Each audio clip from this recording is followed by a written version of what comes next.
On m'écrit souvent en commentaire que les REER, c'est pour les riches.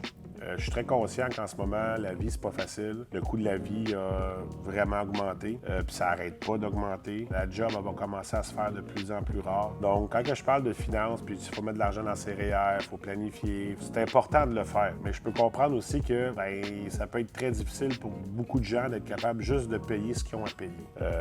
Donc, j'ai une pensée pour tous en ce moment, puis c'est pas évident. Mais maintenant, juste dire le dernier message que j'ai vu, ça a été fait comme les REER, c'est rien que pour les riches. Puis dans le fond, c'est juste fait pour enrichir les banques. Puis non, c'est pas juste pour les riches. Les REER, c'est là. C'est un outil fiscal. Autant que le CELI, là, je vais mettre le CELI là-dedans, parce que le CELI, c'est un super de bel outil aussi, qui vous permet de mettre de l'argent de côté puis de ne pas être imposé dessus. Le gouvernement vous donne un break quand on met l'argent là-dedans. Du moins pendant le temps qu'elle travaille. Pour le CELI, c'est même après. Puis c'est important de comprendre que si on n'en met pas d'argent de côté, jamais, on se donne jamais les moyens de upgrader notre travail, aller faire une étude de plus, apprendre un métier de plus, s'améliorer, prendre de nouvelles compétences qui pourraient faire en sorte qu'on va augmenter notre salaire, puis qu'un jour, on va être capable de s'en mettre de côté.